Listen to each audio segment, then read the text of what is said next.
writing precedes becoming a writer.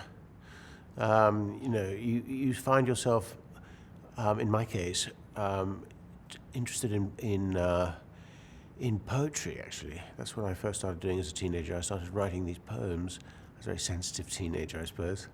And after a while, it starts to preoccupy you. It becomes the thing that you think about before you think about other things. It becomes after you've finished whatever tasks you have to perform. You seem to, in my case, always fall back to this question of writing, reading, engaging with language, and then after a while you begin to produce stuff, and if you're fortunate, like I was, you publish things. And in my case, I didn't really.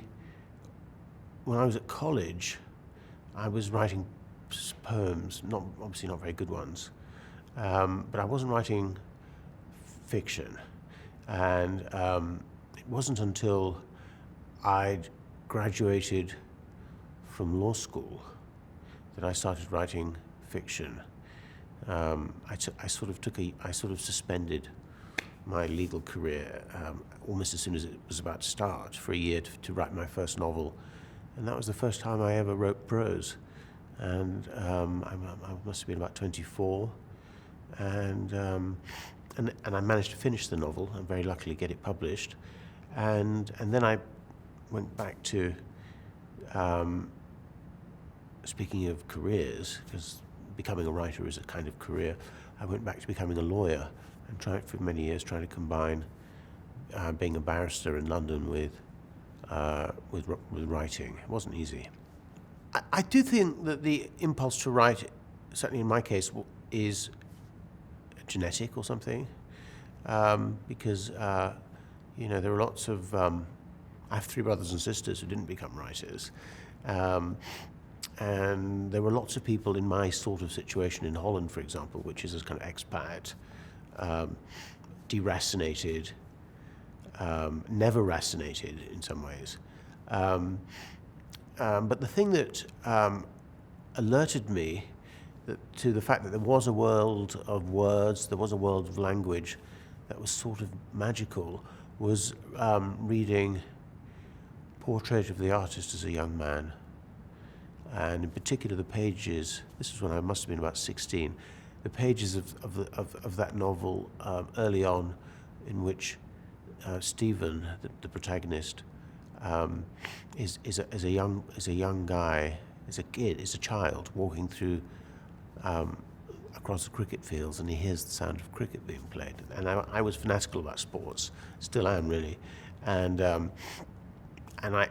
it just jolted me. It really was a moment of transition from into this other world, and that's when I started writing for my own pleasure, I suppose. I feel like one of the gifts of coming to America has been to enable me to write in the tradition of the immigrant, which is a very important tradition in American literature, which for some reason is interested in what immigrants have to say and the point of view that they can offer. And so it's a sort of I'm the sort of writer who moved around so much, who's so deracinated or unracinated, that I wasn't able to ever sort of write a straightforward novel of my childhood, say, in which I could make reference to Irish society in the way that other Irish writers can, where they can talk about cities and situations and conversations that they were familiar with growing up, and that people in Ireland are already familiar with. So it's not easy for me. In fact, it's impossible for me to participate in a sort of national conversation in Ireland, say, or in Turkey, certainly, or in Holland. But when I came to America, I felt kind of liberated and permitted. I felt sort of authorized to take an interest in my situation as an immigrant and in the perspectives that are produced by that situation, and the situation of other immigrants.